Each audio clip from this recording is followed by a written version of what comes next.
السلام علیکم. Global voice ٹیلی vision کے ساتھ میں ہوں شناز اور میرے ساتھ موجود ہیں راشد حبیب صاحب. السلام علیکم. اچھا کیا خبر ہے؟ جنگ کے حوالے سے بڑی اپڈیٹ ہے.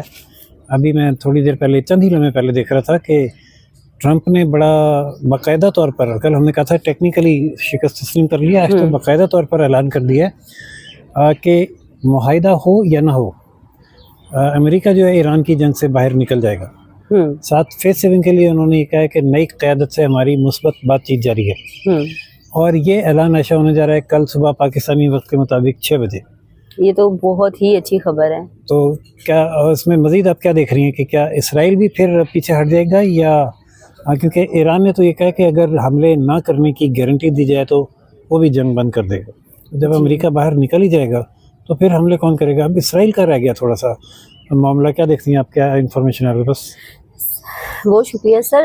ہم جو سینیریو دیکھ رہے ہیں انٹرنیشنلی اس جنگ کا، تو میں اگر اپنا تجزیہ پیش کروں کہ ہم بہت سی ایسی خبریں سن رہے تھے ٹرمپ کی جانب سے بھی اور باقی ممالک کی جانب سے بھی. آپ نے دیکھا کہ ہمارے وزیر خارجہ کل چین گئے ہوئے تھے اور ہم نے اس پہ بھی بات کی تھی کہ چین جو گورنمنٹ ہے انہوں نے بہت ہی خوش آئند قرار دیا، ویلکم کہا، اور انہوں نے اس معاملے میں اپنی پوری جو ہے وہ انٹرفیئرنس کو جو ہے وہ مانا ہے کہ انشاءاللہ ہم ایران سے بات بھی کریں گے، اور پاکستان کی کاوشوں کو بھی سراہا ہے. اور اب یہ جو مذاکرات ہے یہ چین کی مداخلت کی وجہ سے اور زیادہ انٹرسٹنگ ہو گئے. بلکہ چین نے شاید یہ بھی کہا ہے کہ جنگ کے بجائے سفارتی سطح پر جو ہے نا معاملات کو حل کرنے کی طرف آگے بڑھنا چاہیے، اس کو اور وہ بڑھانے کی کوشش کر رہے ہیں. جی، لیکن ٹرمپ کی بات اگر آپ کرتے ہیں تو کیونکہ ٹرمپ صاحب جو ہیں وہ بہت ہی انپریڈکٹیبل پرسنالٹی ہیں، تو اللہ کرے کہ وہ اپنے اس بیان پہ اور اس جو اسٹیٹمنٹ انہوں نے دی ہے کہ وہ پاکستانی وقت کے مطابق 6 بجے اعلان کریں گے کہ وہ ایران کی جنگ سے ایگزٹ کر رہے ہیں،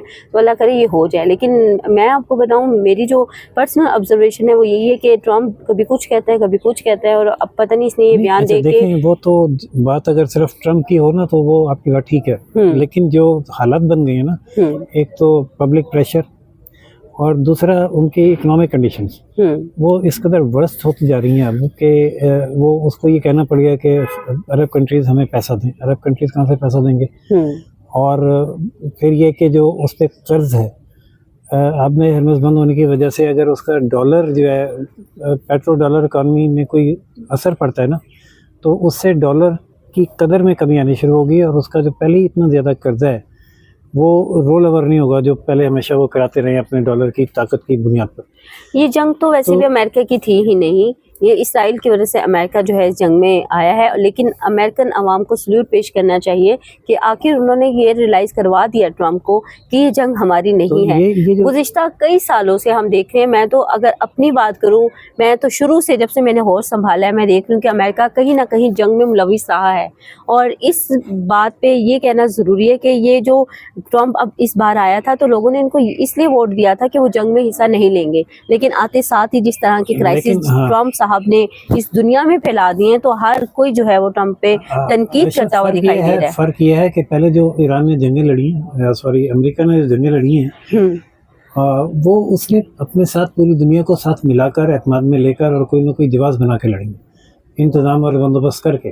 یہ پہلی جنگ ہے جس میں ٹرمپ صاحب کسی کے ہاتھوں بلیک میل ہو کر اپنی پارلیمنٹ کو اعتماد میں لیے بغیر کود پڑے، اور ساری دنیا نے ان کا ساتھ نہیں دیا، جس کی وجہ سے انہیں اخلاقی بھی اور مالی بھی اور اکنامیکل پریشر بھی اتنا زیادہ آیا ہے کہ اب وہ بھاگ نکلنے کا راستہ ڈھونڈ رہے ہیں. اچھا، اور سر آپ نے یہ بھی اسٹیٹمنٹ سنی ہوگی کہ فرانس اور برطانیہ کو بھی بار بار تھریٹن کر رہا ہے امریکہ جو ہے، وہ بھی اس چیز بالکل، اور کہتے ہیں کہ اگر آپ کو تیل چاہیے تو آپ آئیں، آپ نئے ہارمز پہ آئیں، وہاں سے اپنا تیل خود لے کے جائیں، اب ہم نہیں کسی کا کام کریں گے. مطلب اس حد تک مجبور ہو گئے ہیں کہ اس طرح کی وہ اسٹیٹمنٹ دے رہے ہیں. لیکن اس کے باوجود کوئی نہیں آیا، بلیک میلنگ میں نہیں آیا ٹرمپ صاحب کی، اور کسی نے اس کا ساتھ نہ دینے کا ہی فیصلہ برقرار رکھا. اب دیکھتے ہیں کل صبح کیا اناؤنسمنٹ ہوتی ہے اور اس کے کیا مثبت نتائج سامنے آتے ہیں یا کوئی منفی نتائج سامنے آتے ہیں. بس میں تو پھر یہی بات کروں گی اللہ کرے کہ ٹرمپ نے جو بات کی ہے اس پہ قائم رہے، کیونکہ ایسے اسٹیٹمنٹ جو اتنی بھونڈی قسم کی ان کی اسٹیٹمنٹ ہے نا سر، وہ اس سے یقین نہیں کرنے کو دل قائم رہیں اور دنیا امن کی طرف جائے. آمین. اور نیکسٹ خبر کیا، ہم نے عوام کو، ناظرین کو بتایا نہیں کہ ہمارے پاس خبریں کیا کیا. سر آج چونکہ پارلیمنٹ ہاؤس سے ہم پارلیمنٹ ہاؤس میں موجود ہیں، اور کیوں نہ ہم پارلیمنٹ ہاؤس کی کوئی اچھی خبریں جو ہے عوام تک پہنچا دیں. تو